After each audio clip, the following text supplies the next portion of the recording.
Yo, what's cracking YouTube? It's Faye or Chase Clout here.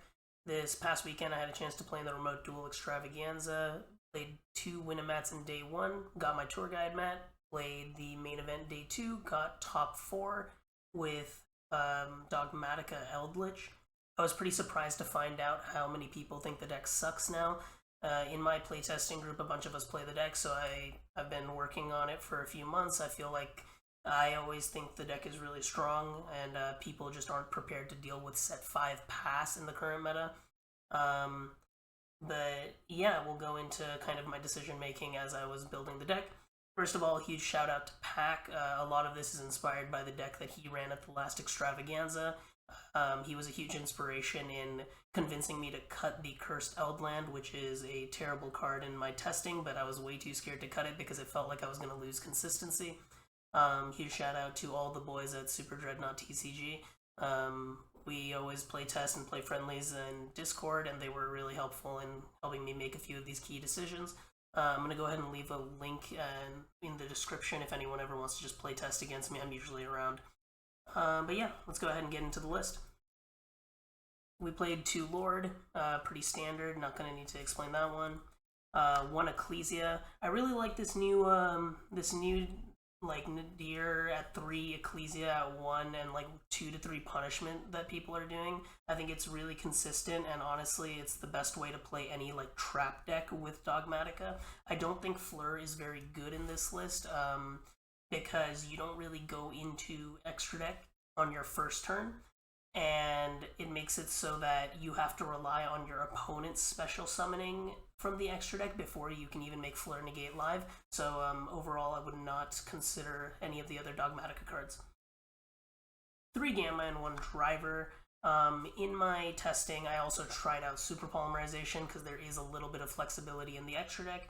I also tried out Dimension Shifter. I felt that Gamma was the best one for the current meta. It comes up a lot when you need to stop Ash Blossom, which is especially important with the small Eldlich package that I'm playing. You don't want your Sanguine to get negated. It makes it so that you have to wait an extra turn in a deck where you really need to try to take control as early as possible. But yeah, that's all for the monsters. Played 3 Nadir. I don't think much of an explanation is needed. The card is the best Dogmatika card by far, in my opinion. Wouldn't run it at anything less, but I did sometimes side it out. And I'll explain more as I get to the sideboard. 2 Pot of Extravagance. I honestly just didn't have a third one at the time of the event. Overall, I felt that 2 was perfectly fine in my play. I don't like resolving Extravagance more than once per duel. It feels kind of bad. You want to make sure you have Nadir targets, you want to make sure you have punishment targets, and if I have to resolve this twice, or God forbid 3 times, there's no chance that I would be able to do that. Card of Demise. I assume I don't need much of an explanation on this. Broken card. For the traps, we played 3 Sanguine, 3 Conquistador, 2 Hawk Harrow. At 8, it gives you a really good shot at seeing 1 without seeing multiples. I tried playing 3 Hawk Harrow. I felt there was better stuff to put the last Hawk Harrow slot towards, and honestly, I did not feel that it was too bricky, or unable to find the Eldlich engine, rather, at the current ratio, so I would keep it as is. 3 Punishment. Often sided 1 out for games 2 and 3, but at 3 I really liked it in the main. It is a pseudo starter. If you do not have Ecclesia or Nadir, you can send Titaniclad, which lets you special summon Ecclesia and search another one, do it all over again the next turn. Overall, really good the whole weekend. Torrential Tribute, massive blowout card. Amazing against Dragon Link, amazing against any combo, really, amazing against the Tri-Brigade stuff. I preferred it to Needle Sealing because it works better into decks that don't summon a bunch of monsters, but do summon oppressive monsters. There's a really cool interaction against the Dino matchup in testing where you summon your own Eldritch Trap in the battle phase and then Torrential, so they're not protected under Misc. My spicy tech was Storming Mirror Force. This is my favorite card in the deck. This card is so good. I actually cut Ice Dragon's Prison to play it, because while Ice Dragon's Prison is chainable at any point, which is obviously a huge plus, Storming breaks the entire Dragon Link board. Storming breaks the entire Bird Up board. Against these decks that are setting up like crazy negates, you really need something to combat it and not have to play on the back foot, because Ice Dragons just isn't enough. Non-destruction removal is crazy in the current meta.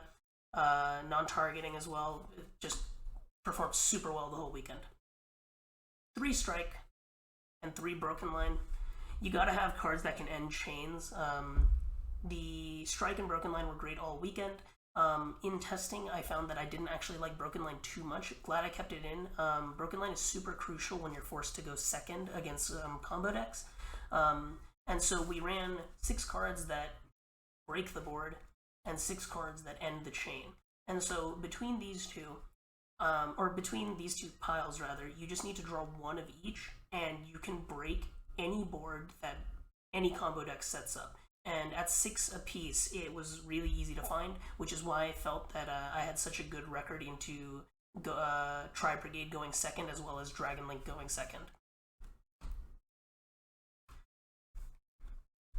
We played 2 Trap Trick.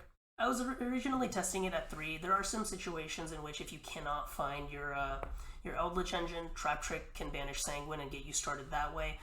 It doesn't feel great when you have to do it, but I think that I've won every game that I've had to do it, because usually you have power trap cards to back it up. Overall, Trap Trick at 2 was just fine. I felt like the last slot could have gone to something better. I played Power 1-ofs. Skill Drain was fantastic all weekend. It does negate your Ecclesia, which is not always the best, but overall performed crazy well. And finally, Imperial Order. This card is amazing. I only play 6 spells. It never really hurts me. Never got too close to dying. Because of all the cost I was paying, I would usually just sit on it all game. Anytime I started to get to a range that I was uncomfortable with, send it for cost with Eldlich in Grave, and overall it just performed super, super well. Moving to the extra deck, played 3 Entis. Best card in the extra deck, Punishment. Nadir targets, lets you pop on your turn or their turn, depending on which card you're sending with. Skull Knight. It was decent, wasn't amazing. It was just a pseudo 4th Entis. I wouldn't replace it just because I don't think there was much else needed, but overall didn't come in super clutch. Farragut, one of my favorites. I really, really liked starting Nadir and sending Farragut. Let me get a free mulligan off. If your hand's already good, you can always send Wind Pegasus Adagnister, and it would come up later in the duel because there's no chance that your opponent goes the entire duel without destroying a single card. Titaniclad, the only time this came up is if I could not get to Nadir or Ecclesia and I needed to get into my Dogma engine, send off Punishment. Worked out really well. I was very happy with its performance. Omega, really solid. Lets you cycle your punishments back into the deck if it's in the grave and sent through Punishment or Nadir. And can actually summon it off of Gamma if they try to Ash Blossom your Extravagance, and so that came up a few times, and that always felt really good because they end up negging 2 and I end up drawing 2 for Extrav. 1 Link Spider, 1 Imduck. Tested both because Imduck actually has an effect. Imduck's effect never came up in testing or actual play, but I'm just not sure how much the 200 damage difference matters between the two. They were both fine. Phoenix never came up in testing or in the tournament, but I probably wouldn't cut it because in theory there's some fringe cases where it does come up, especially to deal with some of the floodgates.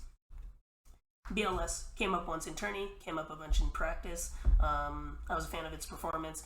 Almost acts as a pseudo tower. A lot of decks just can't get rid of it. And overall, really, really solid performance from BLS. And finally, I got some Trap Trick, or Waking the Dragon targets, rather. Last Warrior, Ultimate Falcon, and Exterio. I really like the Exterio against the Eldlich matchup, as well as the Shadal matchup. I found that especially against Eldlich and Shadal's, these 2 cards just don't do enough. and overall exterior was really good in practice. I didn't happen to see Eldlich or Shadalls at the main event, so did not need to summon exterior once. For the sideboard, we got 3 Judgment. I sided this in every game 2 and 3 because as soon as everyone saw set 5 pass, they were siding in all their back row hate. Wanted to make sure that I didn't get dustered and blown out game 2. So this was my go-to side in, as well as Waking the Dragons. Trap Trick target gets you a monster that a lot of combo decks especially can't deal with. Dragon could have been better, but a lot of people who are playing Dragon Link and Bird Up are now switching to Twin Twister, where Waking the Dragon is not quite as good because you can't Trap Trick into it and still have it resolve. 3 Duster came up a lot in practice and in theory, only came up once in the tournament when I played against Altergeist. Like I said, this tournament was mostly mid-range and combo. I would occasionally side it in against the Tri-Brigade matchup if it felt like they were running a heavier trap list. The other tech that I chose was Shadow Imprisoning Mirror. The card was insane. It basically tells Drytron, or not Drytron, but Dragon Link and Shadalls that they are proceeding to the scoop phase of the game. Was really, really good. Anti-Spell Fragrance, wasn't able to find space for a third, but between the Imperial Order in the main and the 2 Anti-Spell on the side, I felt like I had enough access to stopping spell cards. And finally, the 2 Summon Limit. I chose to play Summon Limit because in my testing, one of the hardest matchups is the Drytron matchup, where if your opponent sets up on Fool and passes, and you set 5 and pass, they will quick ritual into Bathor during your end phase and pop a minimum of 3 cards, sometimes 4, and that just hurts like hell because there is no combination of 2 trap cards that's gonna win you the game against a full Drytron board that you have not interacted with. So yeah, Summon Limit was decent. It really came in clutch against Adamancipators, Pranks, and Drytron. But yeah, overall the performance in the tournament, I felt the deck did really, really well. I think the deck is very underrated right now. I am so surprised to see so many people switch off of it. I think that moving forward, I'm going to continue with the deck for the time being because as we're shifting more towards combo with the new Lightning Overdrive stuff, I think that all these blowout traps are going to be even better, but only time will tell. I think I'm probably going to be playing it in the Remote Duel Extravaganza, and I'm probably going to switch it a bunch before then. So if you ever want to play test against me, feel free to hit me up on Discord. Feel free to subscribe and hit up my Twitch. I'll probably start streaming if there's enough interest in it, and I'll catch you guys around.